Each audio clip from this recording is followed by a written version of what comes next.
below the current stock price of Tesla, my call option's price will be at least $200.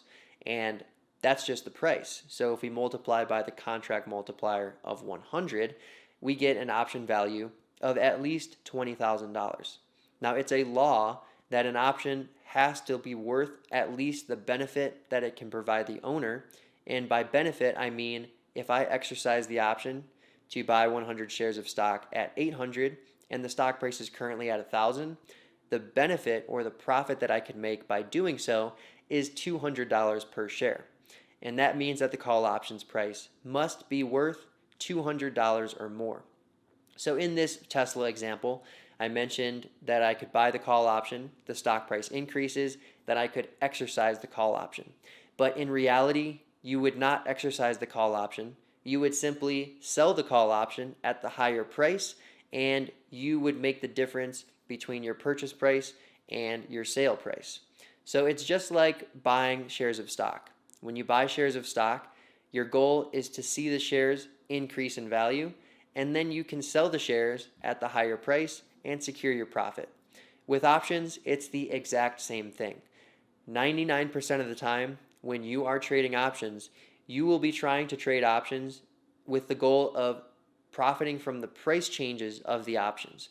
Very, very rarely will you actually want to exercise the option, because you don't need to exercise the option, because the benefit or the profit that you could make by exercising the option will be embedded in the option's price. So I really want you to internalize the fact that when you're trading options, you don't have to exercise the option to realize the profit. The profit will be realized by selling the option at a higher price if you are buying options. So really quickly, if we just want to fact check what I just said, let's look at an option on Tesla with a strike price $100 below the current stock price. That option is worth more than $100, so that checks out. If we look at a call option with a strike price $200 below Tesla's current share price, that call option is going to have a price higher than $200. So that checks out as well. So I want you to internalize that when you're trading options, you do not have to exercise the option to realize the profit. And 99% of the time, you are going to be trading options with the goal of profiting from the price change in the options, at which point you could close your position and you could realize the profit, which will be the difference between your purchase price and your sale price. So let's take a look and see exactly what actually happened with this Tesla call option. As it turns out, the day after I took the first image, where Tesla shares were at $811, Tesla was actually higher. So I took another screenshot to look at that same call option with the increase in Tesla's share price so that we could see exactly what happened to that call option with the passage of one day and an increase in the stock price. So let's take a look. The stock price in this image is now $836, which is a $25 increase from the Tesla share price of $811 that we just looked at a moment ago. So now that the share price is $836, let's go ahead and go to the June expiration and look at the call option with a strike price of $800 and see exactly how that option price changed given the increase in Tesla's stock price. As we can see, the 800 call option in that June expiration cycle is worth $94.10. And if we multiply that price by the option contract multiplier of 100, we get an option premium of $9,410. So if I purchased that call option just the other day and I paid $8,170 for that call option and held it until today, which is a share price of $836, which is a $25 share price increase from when I purchased the call option, now my 800 call option is worth $9,410. So now I could just go ahead and sell the call option for $9,410, and my profit on that trade would be $1,240. A $1,240 profit on an initial trade cost of $8,170 gives me a return of 15%. But Tesla's stock price itself only increased by 3%. So this is another benefit of trading options, and this is one huge draw of options, is that they give you leverage. So in this case, we saw a 3% increase in the share price of Tesla, but this 800 call option in the June expiration cycle saw a 15% increase in its value.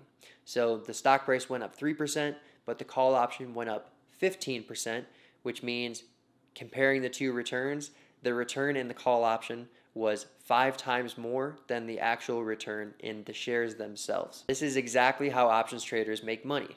They think that something will happen with the stock price.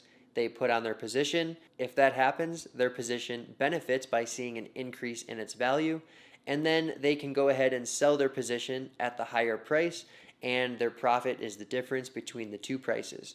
So it's just like trading shares of stock.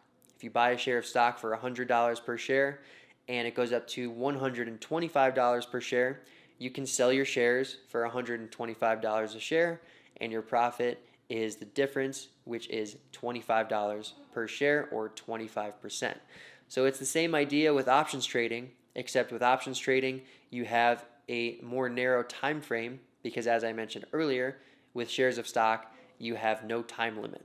But with options, since you have to choose an expiration, you do have a time limit, and because of that, it is a more sensitive activity. But the reason people do it, as we just saw in this Tesla example, is that it can leverage your returns if you are right. So through this example, we learned a few things about call options. First is that the first option type is a call option.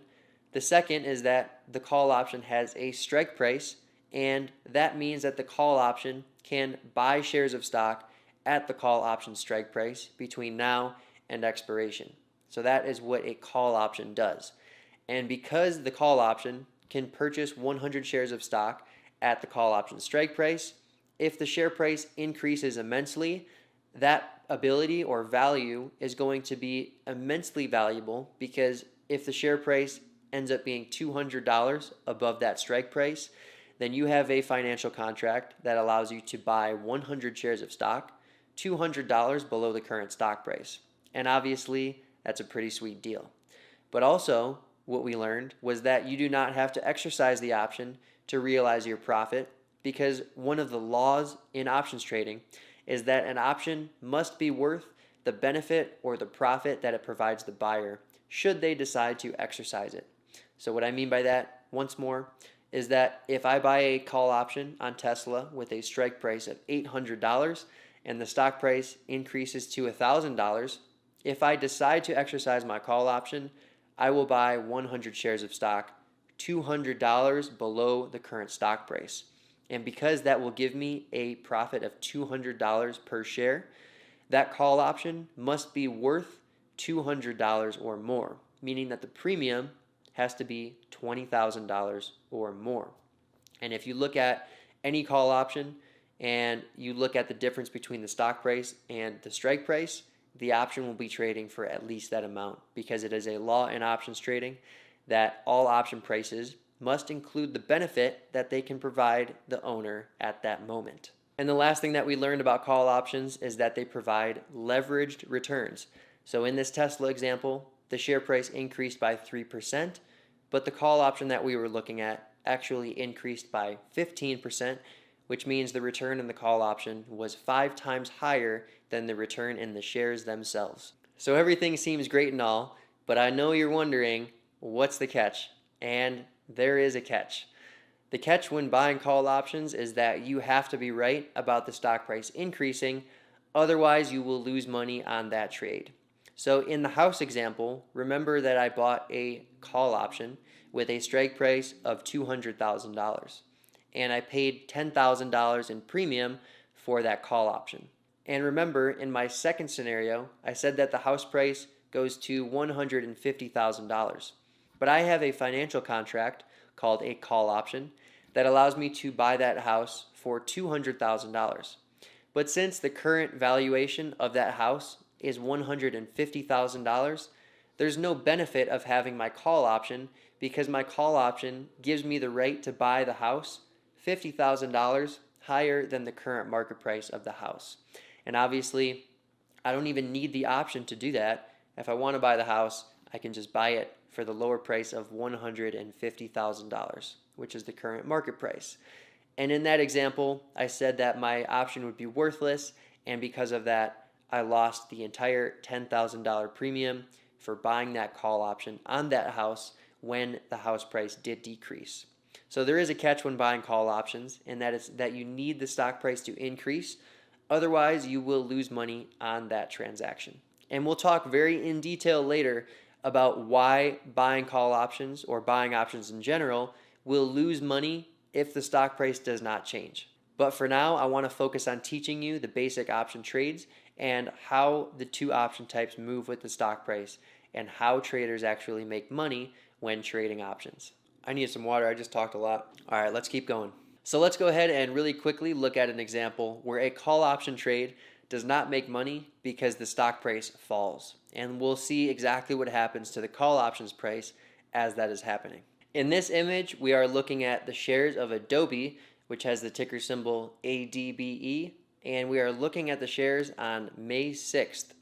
On this date, Adobe shares closed at $362 per share. Let's say a trader thought that the upward trend in Adobe shares would continue, so they went to the May expiration cycle and they bought the 380 call option. So the call option in the May expiration with a strike price of $380. And let's look at a chart of that exact option so we can see how the option price changes as the stock price is changing side by side. On May 6th, the May 380 call option closed at a price of $1.92. So that means the premium or the value of that option is $192, meaning that if I wanted to buy one of these call options, I would need to have $192 available in my trading account. So let's say a trader buys this 380 call option and they pay $192 to enter that trade. As we can see, the option price initially jumped higher as the share price continued higher, but then unfortunately things turned around, the stock price crashed, and with it the call options price decreased as well. The very last data point on this call option chart, the option only had 1 day left until expiration. And with a strike price of $380 and with Adobe shares significantly below that at about $355 per share, the 380 call option with 1 day left until expiration was essentially worth $0. It was just a couple pennies, but essentially that means that the option is worthless. We'll explore exactly why this happens in just a little bit, but for now, just understand that if you buy call options and the stock price decreases and is below the call option's strike price, as the option gets closer and closer to expiration, the options price will steadily approach $0 or being worthless by the time of expiration. And that's because if the stock price is well below a call option strike price near expiration, there is little value in having that call option because traders don't need the call option to buy shares of stock. So if I bought this call option initially for $192 and a few days later the stock price was way lower, the option was close to expiration, and the option was worth only a couple pennies, then I would have essentially lost 100% of the premium that I paid for that option, since if I buy something for $192 and its value falls to $0, I have lost everything that I put into that position. And if I held this option through the expiration date and the strike price is $380, but the stock price is below $380 when the option expires, I don't have to do anything because the option will simply disappear from my account as it will expire worthless, and I will be left with the full loss of $192 on this trade.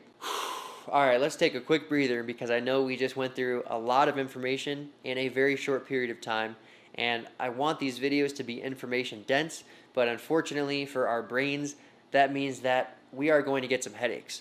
And if your head hurts right now, do not worry about it at all because my head hurts even having 7 years of experience in this industry. Doesn't matter how much experience I have, going through these examples and explaining all the numbers, it makes my head hurt too. So let's take a quick breather, take a glass of water, do whatever you need to do, and then let's get back to it. So now we are going to move on to the second option type. So thus far, everything we've talked about has been call options, and particularly buying call options and how that trade works. So now we are going to explore the second option type, which is called a put option. Now, if you started to understand how call options worked in the previous section, then you're going to pick up put options just like that, because the concepts are all exactly the same, except everything is flipped on its head. So with put options, put option prices actually increase as the stock price is falling, and they actually decrease as the stock price is increasing. The reason that is that a put option gives the buyer the right to sell 100 shares of stock at the put option strike price between now and expiration. So while call options allow you to buy 100 shares of stock at the call's strike price, put options allow you to sell 100 shares of stock at the put option's strike price. So because of that, put options actually increase in value as the share price is falling, because the ability to sell shares of stock at the put option's fixed strike price gets more and more advantageous as the share price is falling. And just like we did for the call options, we are going to look at numerous put option examples so that you can understand and that you can see how these trades perform and what you need to happen to make money when trading put options. So let's get started with an example and look at an image that I recently captured in IWM, which is the Russell 2000 ETF. In this image and in this moment, the first thing that I want you to notice is that the IWM share price is $130.71. Again, we are going to go to the June options, and this time the June options expire in 38 days. In this example, I've set up an order to purchase the June put option in IWM